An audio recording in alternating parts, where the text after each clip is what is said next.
sem érdekel, csak maradj velem. A szíved egy költemény, mert nekem te vagy az a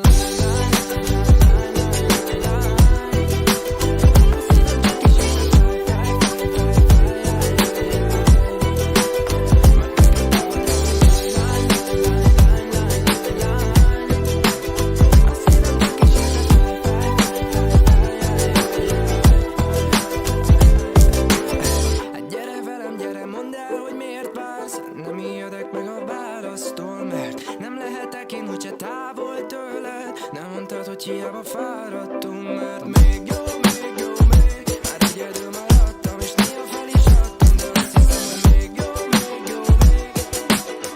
jó, és ez bőven elég, mert nekem te vagy az a